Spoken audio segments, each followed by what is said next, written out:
You have no idea what just happened behind the scenes. Hold your breath, football fans, because the situation in Indianapolis has just reached a boiling point that no one expected.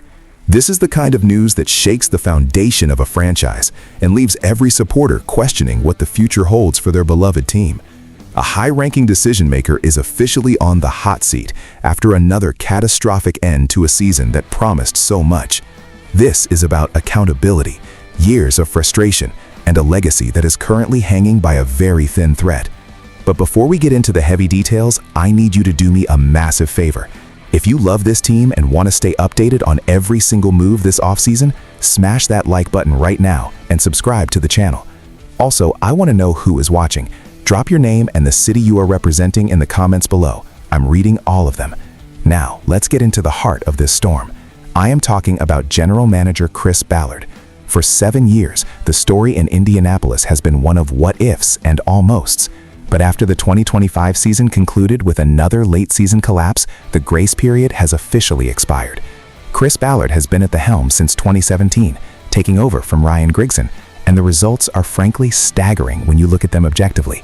7 years of no playoff football, 0 division titles, only 2 playoff appearances in nearly a decade.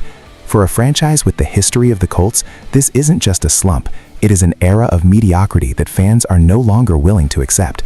The context is important, of course. Chris Ballard was dealt one of the most difficult hands in NFL history when Andrew Luck retired out of nowhere just weeks before the 2019 season. That event sent the franchise into a tailspin, but the argument from the fan base is that 7 seasons is more than enough time to build a new identity. Instead, we have seen a carousel of quarterbacks and a roster that seems to lack the finishing touch. The 2025 season was supposed to be different. The signing of Daniel Jones initially looked like a masterstroke. Jones led the team to one of the best starts in recent history, and for 10 games it felt like Chris Ballard had finally found the veteran answer to steady the ship. But then disaster struck. Daniel Jones suffered a torn Achilles, and the team completely fell apart. Now, the internal debate at the Indiana Farm Bureau Football Center is whether Ballard should be blamed for the collapse or praised for the roster he built before the injuries took over. Ownership is at the center of this.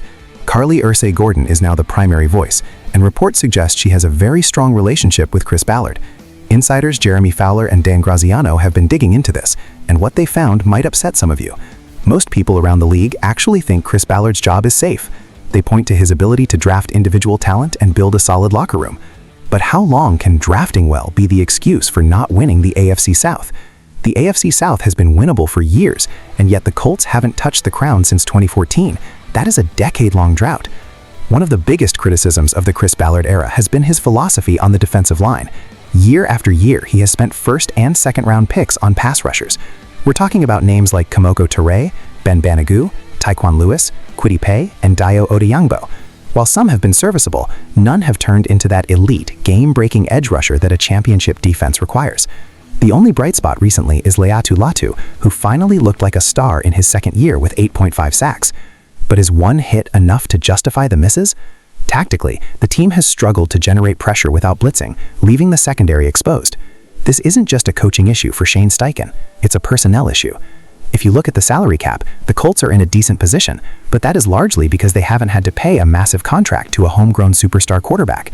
If they bring Daniel Jones back, as rumors suggest they want to, they are betting the entire future on a quarterback coming off a devastating Achilles injury at age 28.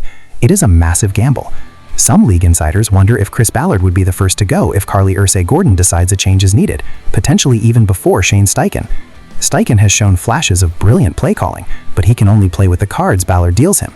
The miss on Anthony Richardson Sr. looms large over this front office. When you pick a quarterback that high and he doesn't become the face of the franchise, that usually spells the end for a general manager.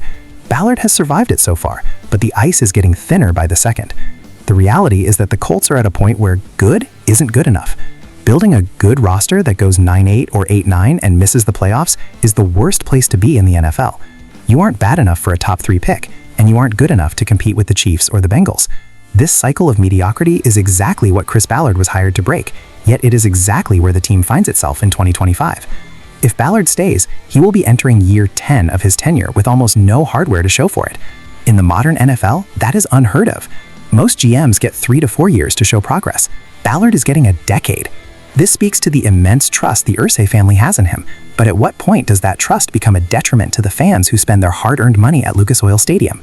We are looking at a pivotal offseason where every decision, from the recovery of Daniel Jones to the 2026 draft, will be under a microscope.